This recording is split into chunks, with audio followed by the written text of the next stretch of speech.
ओम श्री गुरुवे नमः। अज्ञानिमोहान्धे तमोपहाभ्यां विवेक वैराग्य निधि प्रदाभ्यां विश्वेश तत्त्वं प्रतिबोधिकाभ्यां नमो नमः श्री गुरुपादुकाभ्याम्। ओम शांति शांति शांति। ओम। प्रणाम भगवान। भगवान श्री आदि गुरु शंकराचार्य जी विरचित चरपट पंजरिका, जिसकी भगवान परमहंस स्वामी योगानंद जी, जिनको आलू वाले बाबा भी कहते हैं, बहुत ही सुंदर मंत्रों की व्याख्या की है भगवान। मंत्र नंबर 10 की व्याख्या को आगे कंटिन्यू करते हुए मंत्र नंबर 10 है, रथ्य चरपट विचरित कंथ पुण्य अपुण्य विवर्जित पंथः न त्वं न अहम न अयम लोकः तदपि किमर्थ क्रियते शोकः। कि इसका अर्थ है कि मार्ग में पड़े हुए चिथड़ों को बीनकर उनकी कथा बनाने वाला, पुण्य पाप के मार्ग को छोड़ने वाला, तू नहीं मैं नहीं यह लोक नहीं, तो शोक क्यों करता है, गोविंद का भजन कर।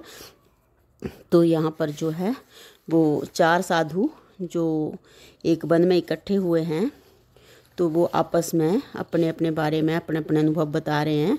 ज्ञान गोष्ठी हो रही है वहाँ पर। तो अब दो साधुओं की बात तो हो गई है, अब तीसरे साधु जो हैं वो अपनी बात बता रहे हैं।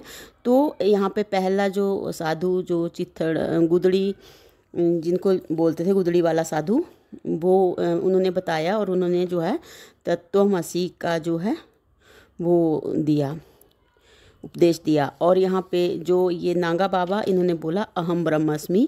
और अब इनका प्रकरण सुनकर जो तीसरा साधु जो है, तीनों साधु जो हैं, यानी कि हाँ वो तीनों साधु जो हैं, नागा बाबा का प्रकरण सुनकर, अनंग प्रकरण सुनकर वाह वाह करने लगे। तीसरे साधु ऊपर वाले दोनों साधुओं से विलक्षण था।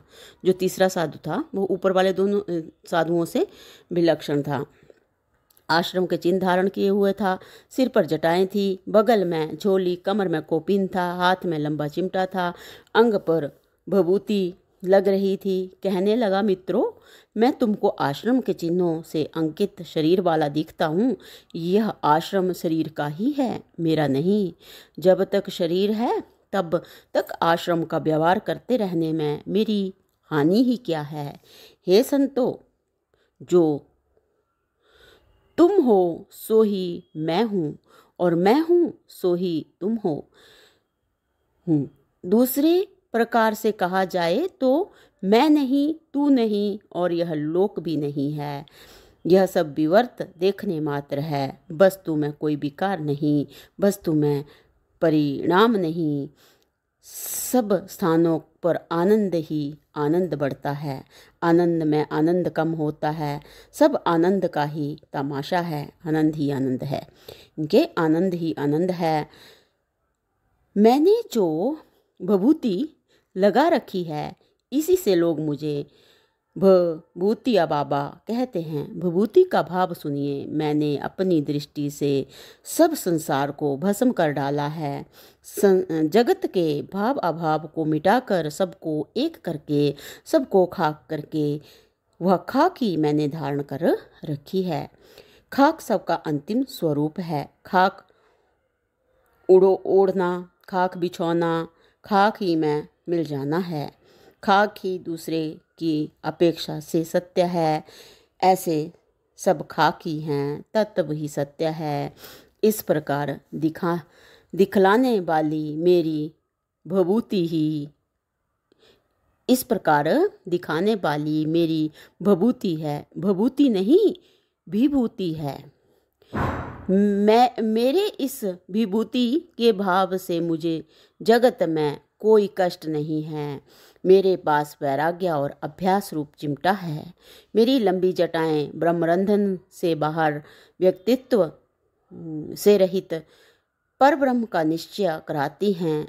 जो तुम्हारा निश्चय है वही मेरा निश्चय है। सत्य दृष्टि से सब सत्य ही है, चैतन्य है।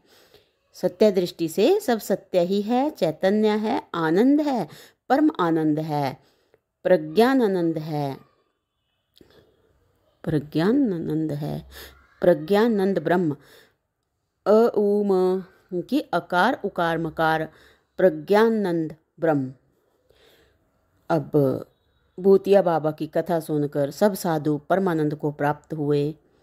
चौथा साधु बोला, जहाँ अकार उकार और मकार मिल जाए वहाँ अमात्र भिन्न नहीं रहता, सब अमात्र स्वरूप ही हो जाता है।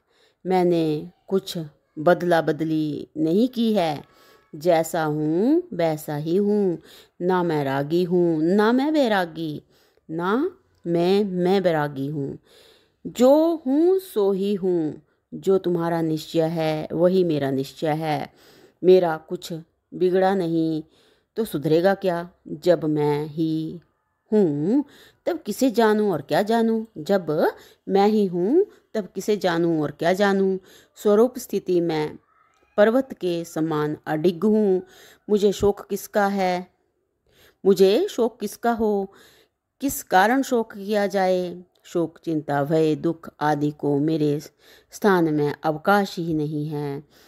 वह सब तो अज्ञान की कल्पना में डूबे हुए लोगों के लिए है। स्वामी जी यहाँ पे बता रहे हैं कि जो चौथा महात्मा है वो बता रहे हैं कि शोक चिंता भय दुख आदि तो मेरे स्थान में उनको तो मेरे शोक चिंता भय दुख आदि को मेरे स्थान में अवकाश ही नहीं है। यह सब तो अज्ञान की कल्पना में डूबे हुए लोगों के लिए है। कैसा आश्चर्य है! जिसे कभी भी रंचक कष्ट नहीं है, ऐसे को कष्ट मानना कितनी मूर्खता है। मैं परम आनंद स्वरूप हूँ। मैं क्या कहूँ, क्या बोलूँ, क्या समझाऊँ? शोक का कोई कारण नहीं है। मैं तुमको अपना मित्र कहूँ या अपना स्वरूप कहूँ, अयम आत्मा ब्रह्म। धन्य धन्य। वार्ता समाप्त। दफ्तर बंद। यज्ञ की पूर्णाहुति ना करना है ना कराना है। लगाइए लंबी लोट। सच्चिदानंद, सच्चित आनंद। तो भगवान यहाँ पर जो है वो हमारा मंत्र नंबर 10 की व्याख्या जो है वो विराम लेती है। अब मंत्र नंबर 11 जो है वो अगले सत्संग से प्रारंभ करेंगे। प्रणाम भगवान। ओम शांति शांति शांति। ओम।